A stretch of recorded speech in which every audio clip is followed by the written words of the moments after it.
Oh my God, the time is flying.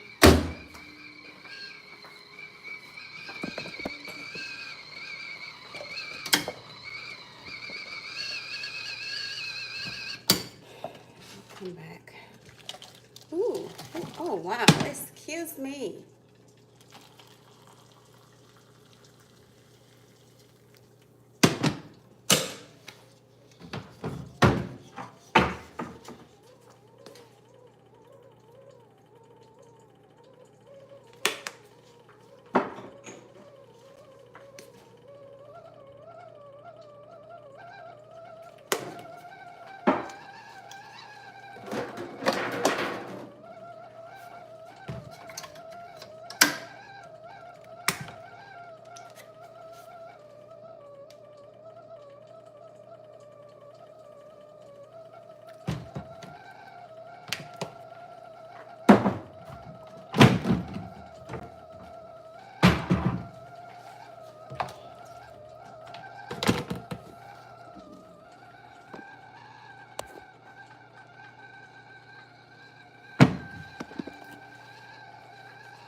I'm trying to find the green tea I bought the other day.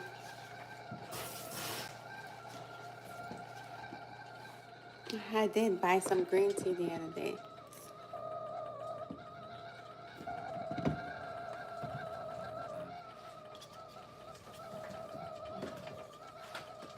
Me trying to find my green tea.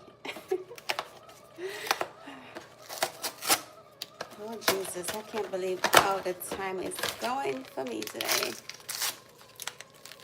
It's not going as good as I want it to be, but it's going.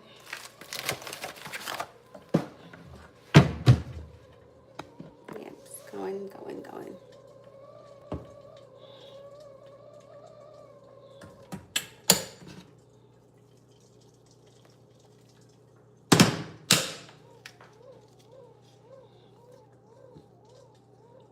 Make sure you guys subscribe.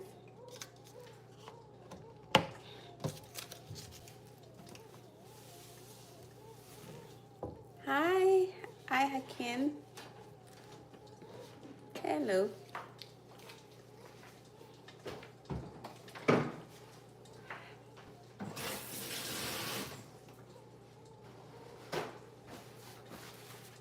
It's time for me to eat my food and get out of here.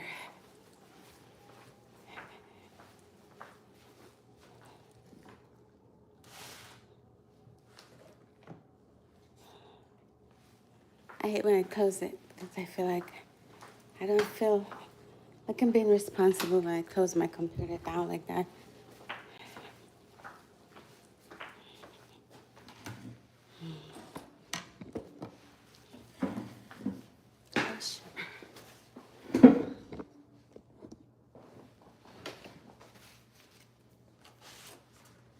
Can't believe I have to go in about 5 minutes.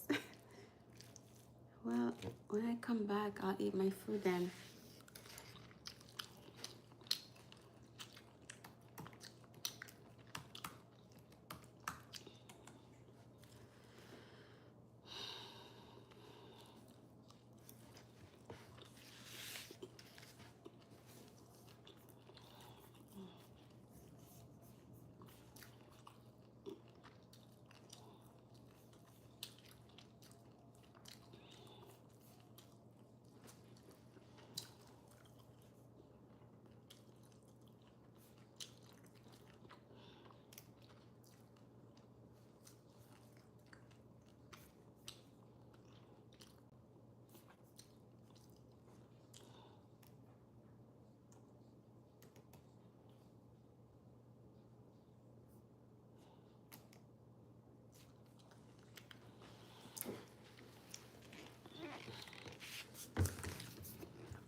So, guys, did anybody actually see Suge Knight and his interview with Piers Morgan? Because that man is exposing the romance and the love relationships that Diddy had with men in the industry. Some of this will shock you, some of this you probably heard before, but Suge Knight saying all of this makes me want to believe every single minute. Hey guys, it's Murad Murali. Hopefully you guys are all doing well today. Daily and consistent content. I have arrived in Saudi Arabia. The peace is honestly amazing. The pilgrimage does not begin until next Wednesday. So, I do still have some time. We are resting because there was a lot of traveling. So resting in preparation before the pilgrimage that begins next Wednesday. So we have some time to get into some content to keep you guys informed with what is going on. I just can't go live anymore until I'm back in London. So Suge Knight, basically with some cliff notes that I've written, has basically stated that Diddy is innocent. He is supporting Diddy, which I find to be so confusing considering that they did not get on, they had their issues, but he basically has nothing to lose, is in prison, is stating that P. Diddy is an innocent man. Now, of course, Suge Knight himself has gone to prison for obvious reasons, but I don't think Diddy is innocent at all, considering what we've seen in videos, considering, the civil lawsuits. There have just been so many people. Mia obviously came forward, Kerry Morgan, Kid Cudi, etc., but that's neither here or there.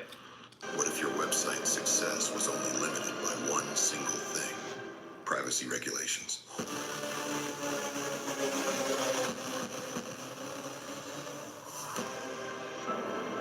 Details matter. Imagine if the Egyptians had run out of limestone just before finishing the pyramids. What if NASA had forgotten the password just before putting the first man on the moon? What if you failed to respect your users' data privacy choices? You've poured your heart and soul into your business. Don't fail at the last step. Enter CookieBot's Web CMP, offering easy implementation, customizable cookie banners, and automation, all designed to boost consent rates and build trust through the power of privacy-led marketing. That way, you can focus on what really matters: growing your business. Start for free at cookiebot.com.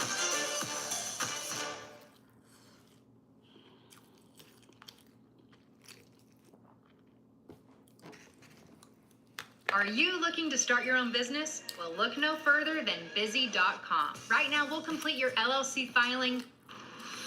But he does say that Diddy is absolutely gay, and he does say that if Diddy plays the gay card and basically states that he's a gay man, he will be able to walk free. I don't know how that's meant to work, but that's apparently what he is stating. He states that he will never support taking a black man down as well, but what about the black victims of Diddy? For some reason, I don't know why people aren't fixated on that, or what about, there are plenty of people, I would imagine, who have taken the stand or who have not taken the stand, and so I don't understand why they're not valued in this moment of time, especially the women. I just find that to be confusing. But again, this is coming from Suge Knight, guys. He says that Diddy will absolutely enjoy prison and will love it because he will actually be able to get all of the men that he wants, no matter how they want it. Diddy will easily be able to be the top choice and, the top person to choose from whoever he wants in the prisons. Now, I'm pretty sure he's already doing this as it is anyways, which is why he obviously went to a hospital to, have his knee issues fixed. But I can imagine that he will be living his best life when he does go to jail.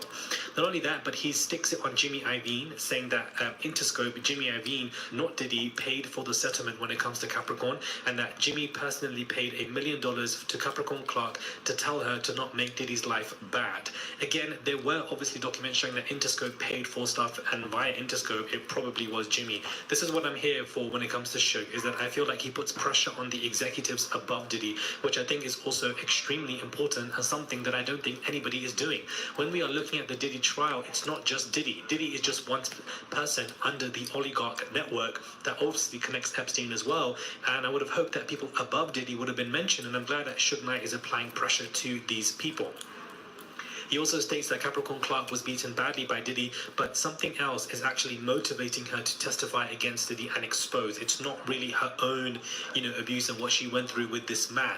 He states that he is innocent and that he paid $1 million for a lawyer that was about to be disbarred, and the evil police actually are working against Diddy now and added extra charges on him for crimes that he did not even commit. Now, that in itself to me does make sense. That in itself to me is, something that is very So people are looking at me thinking, what the hell am I doing? That to me does make sense, that extra charges could be added via the police because they are probably turning against him in some kind of way. It doesn't make Diddy, you know, this innocent angel in the woods, but I do believe that when you think that you can go against the people who have given you everything, they will then easily turn those very people against you and make you pay a price. And I think that all of this has begun because of Diddy and Diageo, and because Diddy did not settle with Cassie, and therefore Cassie went behind Diddy's back, helped with Diageo, they teamed up together, and then everything has become a snowball effect since then. Diddy could have prevented all of this from happening to himself had he just listened to his not listened to his ego.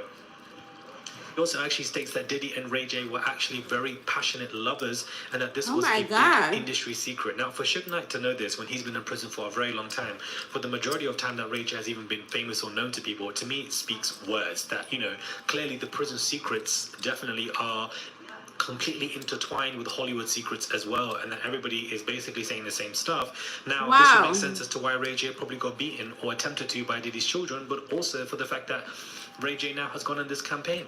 Ray J now has gone on this campaign everywhere, giving interviews to people saying, free Diddy, he's innocent. Not because he's supporting him as a friend, because he's supporting him as a lover, as a secret boyfriend. Ray J misses the Glock 3000 from this man and therefore obviously wants to say something. This is what Suge Knight is apparently saying. He also states that he did have very close lover relationships with several male executives above him, and Clive Davis was just one of many. So this is what I find to be interesting. Clive Davis is one of many. I wouldn't even be surprised if Jimmy Iovine was in that picture, because Jimmy Iovine apparently was also at that dinner table when Diddy was beating Cassie, and Usher and Neo were also there. So I wouldn't be surprised if it was Jimmy, and of course it was Clive, but apparently there are several male executive people that we have no idea about that Diddy was basically running it loose with. And so therefore that is how he was able to expedite his career and get to where he needed to be, unfortunately or fortunately for him, whichever way you want to look at it. Him and Ray J being lovers also makes sense to me. I feel like Ray J is an emotional lover, and this man of course is running these campaigns trying to support. He maintains that he never actually killed Tupac and keeps reiterating that actually it was Reggie, Wright, and Snoop Dogg who wanted Tupac dead instead. He says the police have also been on someone's payroll to kill Tupac, and that Piers Morgan keeps asking if Diddy killed Pac, and he keeps sidestepping, never admitting that Diddy wanted him dead, which I don't understand why that to be the case. I don't know why Suge Knight has come out in the past couple of, days, changed his tune, and is now, supporting Diddy in this instance. He's kept his head on Jimmy Iovine for a very long time, and that I do remember. Not only this, guys, but Suge Knight is now basically stating that he wants Diddy to speak up. He wants Diddy to go and tell his truth, and he wants Diddy to testify. Please let this man testify, guys, and make a fool of himself. And Suge Knight is a big fan of this, saying that, he can't be scared to face the music. He must have faith in God, and he must tell his truth, and he must go on that stand. I wouldn't be surprised if Diddy's heard this from Suge Knight through the grapevine. And I wouldn't be surprised if Diddy goes up there, speaks his truth. He probably thinks it will make him in a better position. But to be honest with you guys, I think that it will actually make his position far worse. So Diddy and Ray J were lovers. Diddy and Clive Davis were actually lovers as well, from what we know. But that Diddy and several male executives were basically throwing it down, up and around. And I wouldn't be surprised if these were the same executives who actually left their roles when Diddy got indicted back in September 2024, if you guys can remember, or 2024, I believe it was 2024, yes.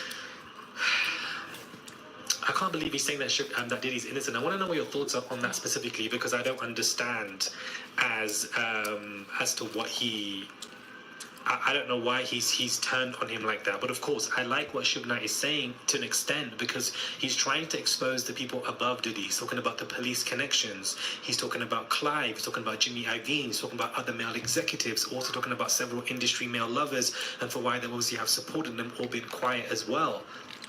I wouldn't be surprised if Stevie J was one of these lovers as well, the way that he's been hanging around Diddy in some kitchen, walking on the beach, everything post Diddy, going down via the Cassie stuff. But I think that this is very interesting, and it ties back to what Whitney Webb stated in her significant article, where she was relating Epstein to Diddy and the oligarch network, because now everybody is connected down to Arista Records, and the fact that Diddy was used as a vessel to introduce violence in music, which was directly connected to the introduction of drugs to certain demographics, which directly lead to several people basically being arrested, being addicted, and shoving them into prisons. And the private prison, industry is extremely profitable. And at the end of the day, the government pays those people who packs up them prisons.